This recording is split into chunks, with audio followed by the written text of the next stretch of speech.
What's up, guys? Welcome to Daily Dose of Reddit. This is your host, Zach, and today's subreddit is r/ProRevenge. Okay, so this episode, we are reading one story, and it is a very long one, and it's also a really good one. So, it's called, Like to Scam Verbally Attack Women? I Will Make You Regret the Day You Were Born. This was about 9 years ago. I, a 48-year-old female, have an extremely beautiful niece, Emma, who is a 35-year-old female. On my husband's side, she is a head-turner, very approachable, humble, and very smart. She is also very shy and has trouble asserting herself and enforcing boundaries. I used to know a guy, Dean, now 51, from my first marketing job. We worked in the same building. Most youngsters knew each other and grouped for lunch at the lobby cafe. He was a very cool guy, super funny, amenable, and likable. He was clear in his goal of becoming a business owner. Our small group kind of disbanded. I moved on and slowly lost touch with my clique. Fast forward, and now I'm married and actively looking to expand our business. I bumped into Dean at a dentist appointment. We exchanged updates while in the waiting room. He now owned a small business services company. I looked into his website and decided to give his services a try. He became our regular supplier, and our working relationship brought him lots of referrals. Basically, we indirectly helped him build his business. I had my niece Emma apply for a job at his company as he was actively looking for new workers. She was hired as a little bit of everything employee. The pay wasn't great, but she was only one course short of graduating and wanted to build her resume. For about a year, our work routine involved paying him good, steady money for extremely professionally done services: payroll, accounting, expo representation, etc. Dean introduced us to Charlie. He'd been complaining that his business was getting slower and slower. 2011.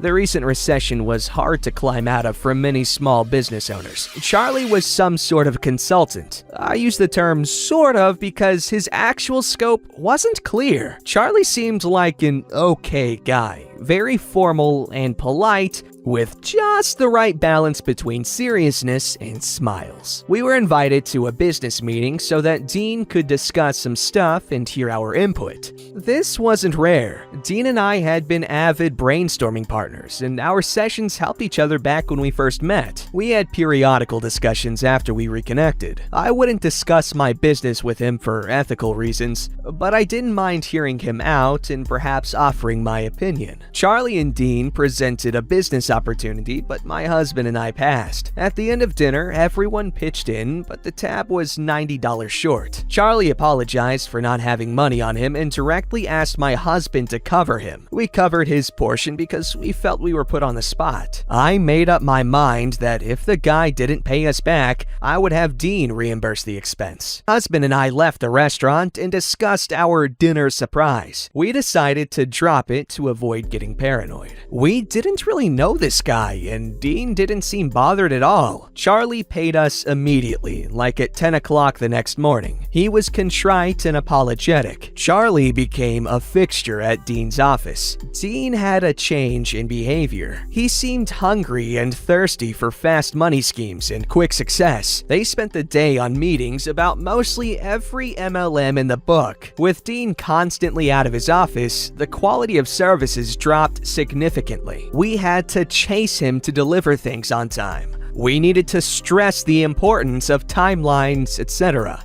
Dean's office became sort of a meeting place for the corner cutters, the alpha male wannabes, and the "I'm gonna succeed fast and rub it in the face of each person who has called me incompetent" hungry. Our frequent dinner meetings thinned out. Charlie's true character began to surface. Sexist jokes, women are stupid, blah blah, ethnic jokes, talking down at people, raising his voice. He took a sip of my niece's Coke and she was disgusted, so she gave it to him and got a new one. My niece became Dean's formal assistant. She had to attend every meeting, sometimes until very late hours. I began to wonder if she was getting paid for the extra hours, but I could be wrong and did not want to interfere. We declined every invitation if we knew Charlie would be there. We signed up for only 3 yearly services and canceled on other services where customer service had declined. It worked out. Then we paid Dean 10 grand for installing our new platform with control over our own use of technology. 3 weeks and we still couldn't use the platform. It didn't support multiple users as needed, and we required someone from Dean's company to visit on a daily basis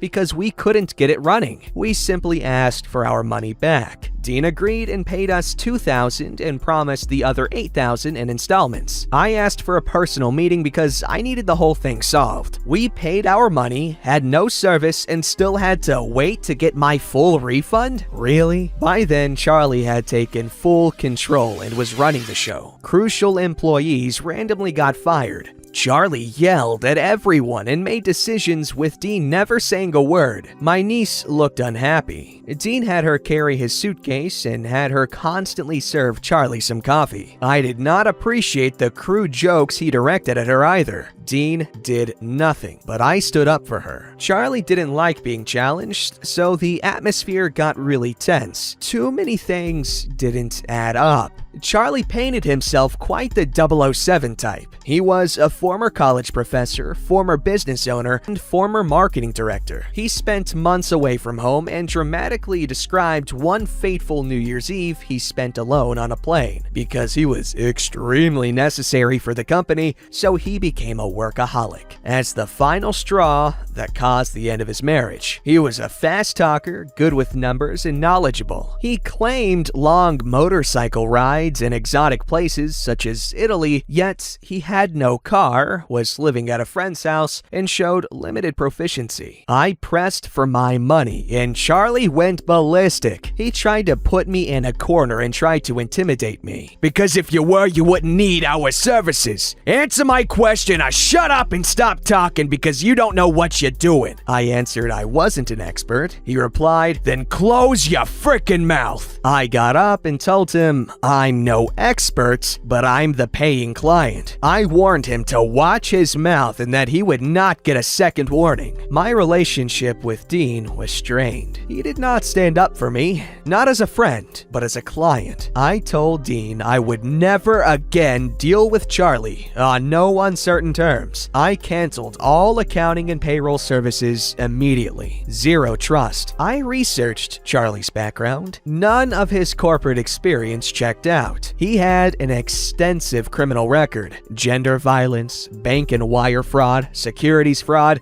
patrimonial crimes, and pending arrest warrant dated 8 years prior. I forwarded this to Dean. He never replied. I urged my niece to leave her job, but she decided to end her semester and then get another job. Bad decision. She said Dean owed her overtime and leaving her job would almost guarantee she would never see that money. Dean contacted me with a solution. He gave an unconvincing apology and asked me to meet him and an excellent software company owner who could help. I insisted on getting my refund, but he promised he would cover the expense. I addressed Charlie's criminal record, and he said he didn't know, but had confronted Carly and had cut ties for good. Lying. Charlie claimed all had been solved, and he was now on probation. I met the lady. Her name was Frances, and she was hostile, standoffish, and showed a superiority complex. She owned a yacht, multiple real estates, and had a presence across several states. I left when the meeting was over without an actual resolution. She hardly mentioned anything about software. Frances talked big game on other topics. I researched her and found lots of questionable information. I asked Dean directly if she was in any way connected to Charlie. He offered a vague answer. I don't know. It could be. When I pressed for a yes or no, he said, I can't compromise the integrity of my success by indulging in your unfounded assumptions. sales. His business was drying up. He saw Frances as his savior. She engaged him to help her set up one of her big companies and would pay him $750,000 total. She would also pay him $2,000 a week for 6 months just to do some company creation work. I had a software engineer to install a new system. Our initial intention was to get Dean's software up and running to avoid the additional cost of a new installation. The engineer informed me that the software could not possibly run because it was a knockoff from an outdated system. He advised me to file a complaint for fraud. I didn't want to get my niece involved. I just wanted her out of that place. By then, Dean was actively trying to insert himself in his client's business. He made stupid decisions based on getting an undetermined percent of what we achieve. Companies shied away from him and his snake oil tactics. Some more research led me to the conclusion that Dean had inflated his company's capacity for specialty software. So he also inflated the price, took $2,000 for himself, and gave Charlie $8,000 to get whatever garbage they could sell me. This is exactly why I could not get my $8,000 back. Frances was their source of software. I notified Dean that due to the nature of his relationship with the felon, we were canceling all remaining services. My niece got fired that afternoon, and Dean's excuse was her refusal to give Charlie a ride. Emma came to me and my husband. She was scared and very emotional. She explained that when I gave Dean my canceling notice, she was in his car and was about to get out and enter the office. Dean slammed the door so hard the car shook. She was so perplexed it took her a few seconds to get out. So Dean opened the door, yelled,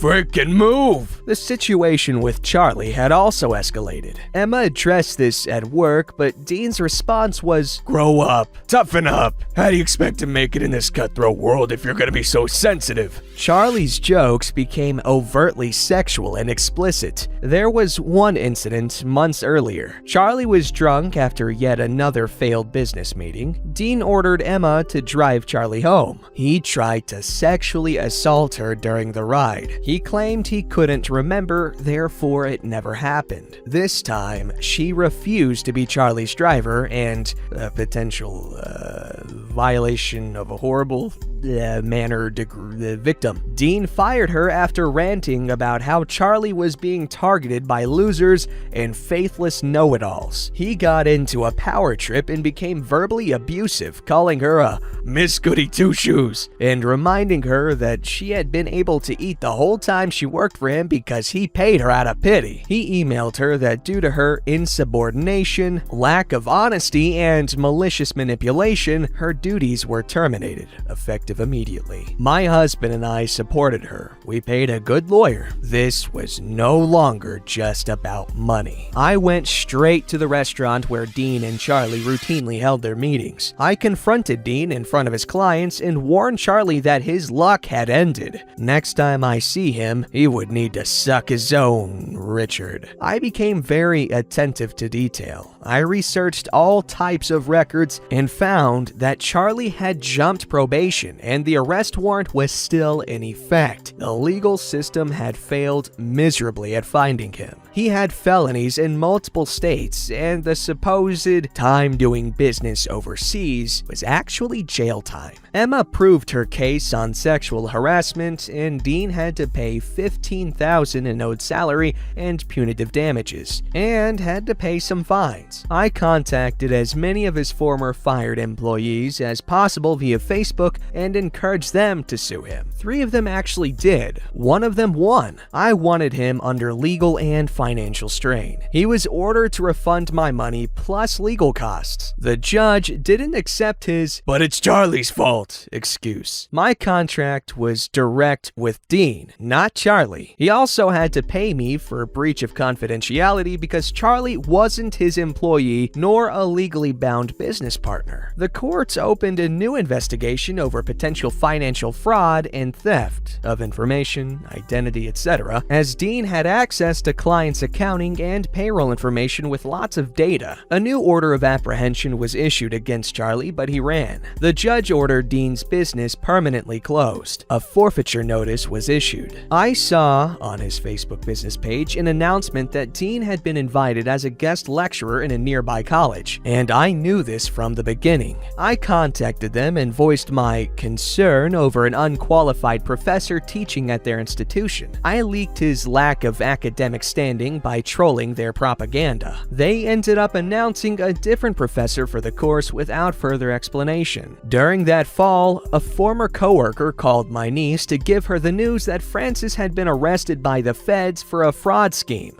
Not related to my revenge, but still sweet. The best part is that she stopped paying the $2,000 a week early on, but kept stringing him along for free work. I sent a formal notice to all the companies I had referred him to and explained that I could no longer recommend his services. I added a copy of our own lawsuit. Companies were dropping like flies. Other lawsuits strung along for dishonest services. This set a chain of events that led to his downfall. He had some car repo situations back when the business began to fail. I called the company and told them where to find him and at what time. That was easy because although by now he had closed shop, he and Charlie kept eating at the same restaurant. I wasn't there to see it, but confirmed the car was towed. His marriage broke apart. He faced charges for selling and profiting from illegal software. He got probation. He lost his home and illegally occupied a portion of the abandoned commercial building next to his former location. I leaked this info into the anti-gentrification regional Facebook group. The zone was under scrutiny because residents were being pushed away. He used the spot as a small office and living quarters. The residents wanted it as a community center. They held a protest right in front. The police came. He was charged with trespassing and stealing electricity from a nearby building.